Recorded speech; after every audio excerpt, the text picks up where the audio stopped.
Hello, this is part 35 of our comparative Bible study on the beginning of Jesus Galilean Ministry. During this part, we would like to wrap up our discussion on Jesus healing on the Sabbath day. Overall, this is our 75th New Testament Bible study. During recent Bible studies, we've been comparing three different accounts from the Gospels of Matthew, Mark, and Luke, which all appear to be covering the same event with similar information. In the event at hand, Jesus has just entered into the synagogue on another Sabbath day, and there was a man there with a withered hand. And there are scribes and Pharisees present who are watching the Lord Jesus so that they might find something to accuse him on. And the question comes up, is it lawful to heal on the Sabbath days? Concerning the man with the withered hand, Jesus said, "Rise up and stand forth in the midst," and he arose and stood forth.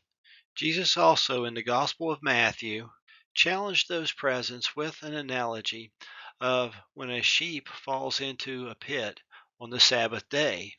We compared many of these verses in the last Bible study. Towards the end of the last Bible study, we began reading and comparing these verses highlighted in green in the Gospels of Matthew and Mark, and we discussed some potentially related issues. Let's begin this Bible study by reading the section highlighted in green in the Gospel of Luke. There we read, "Then said Jesus unto them, I will ask you one thing. Is it lawful on the Sabbath days to do good or to do evil, to save life or to destroy it?" So here the Gospel of Luke reads similar to the Gospel of Mark in that it's in the form of questions, and also Jesus contrasts doing good to doing evil and saving life to destroying. Whereas the Gospel of Matthew stated this information as a conclusion. Wherefore, it is lawful to do well on the Sabbath days. By the way, concerning the word lawful here, I've noted in recent Bible studies, normally in the New Testament, when it's referring to the law of Moses or the law and the prophets, the underlying Greek word for law is the Greek word nomos. The underlying Greek word translated as lawful here in these verses does not appear to be associated with the word nomos. Instead, it's a different word. This word can be translated also as may or let, and it appears to be in the Bible about 44 times. And most of the time it does appear to be translated as the English word lawful, whereas nomos appears to be used about 197 times and almost always seems to be translated as law. Again, I'm unsure of the significance of this. It makes sense to me that the Lord Jesus would use this word in his response because that was the word that it appears that the Pharisees used when they asked Jesus if it was lawful to heal on the Sabbath day. Okay, let's move on to the next comparison. You can see here that the Gospel of Mark has a little bit of additional information that's not in the other Gospels. After Jesus asked them, "Is it lawful to do good on the Sabbath days or to do evil, to save life or to kill?" the Gospel of Mark then states, "But they held their peace. And when he had looked round about on them with anger, being grieved for the hardness of their hearts." Now the Gospel of Luke did not elaborate as much and more concisely stated, "and looking round about upon them all." So what's recorded in the Gospel of Luke is also in the Gospel of Mark, but the Gospel of Mark includes additional information that when Jesus looked round about on them, it was with anger, being grieved for the hardness of their hearts. And this was in response to them holding their peace. Or rather, he said it after they held their peace. This sounds pretty significant. Doesn't it seem that the Lord Jesus is admonishing them with this angry look, showing his displeasure for how they responded? Okay, let's move on to the next comparison and see what happens next. In the Gospel of Matthew, we read, "Then saith he to the man, Stretch forth thine hand. And he stretched it forth, and it was restored whole, like as the other." The Gospel of Mark reads likewise. Here we read, He saith unto the man, Stretch forth thine hand, and he stretched it out, and his hand was restored whole as the other. Lastly, the Gospel of Luke reads similar to the Gospel of Matthew and Mark. Here we read, He said unto the man, Stretch forth thy hand, and he did so, and his hand was restored whole as the other. With regard to whether Jesus could heal on the Sabbath day, Jesus said, It is lawful to do well on the Sabbath days. And it seems he also admonished them with an angry look for the hardness of their heart, and then he healed the man on the Sabbath day. So it seems that Jesus, who is the Lord of the Sabbath, is communicating that he can heal on the Sabbath day.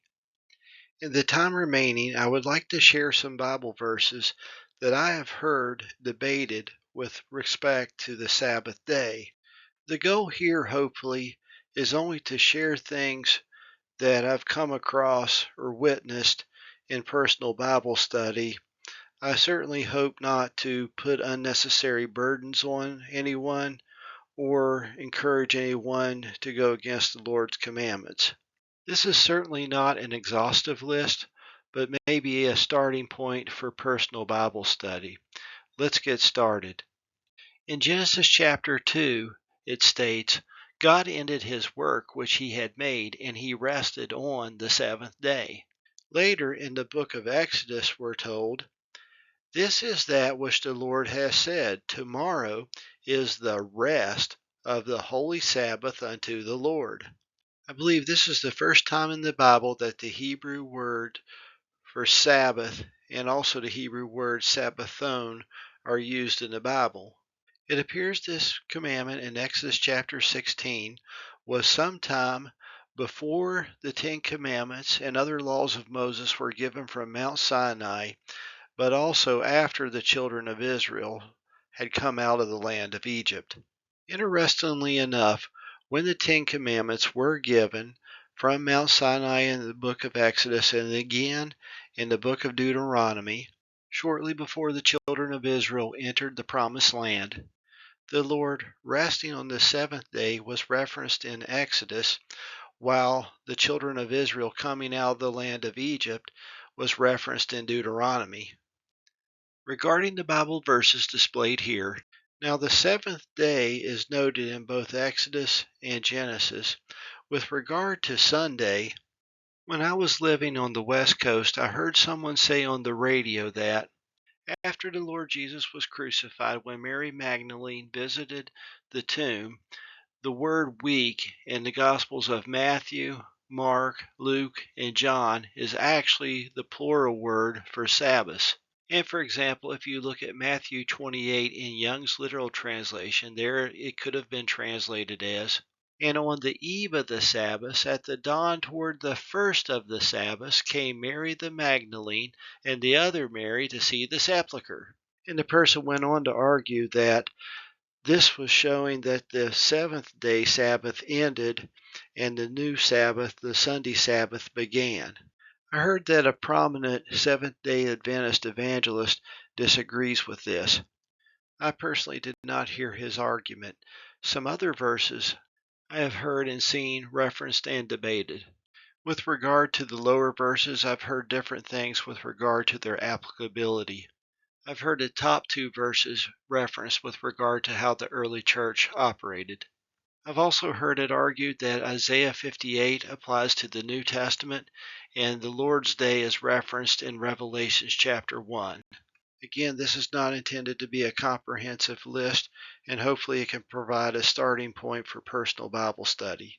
Also, I'd like to offer some additional verses that do not mention worshiping on the Sabbath, but provide good general warnings and encouragements not to do things overtly. Or to say it a different way, to avoid doing things just for show. I realize I've been flashing a lot of verses up without reading them. The neat thing about these videos is that you can hit pause and read them at your leisure. Please note to watch out for reading verses out of context. It's often great to go back to the Bible and read more. Let's stop here for now. Lord willing, maybe we'll have another Bible study in the future. If I got to share anything good, it's a blessing from God.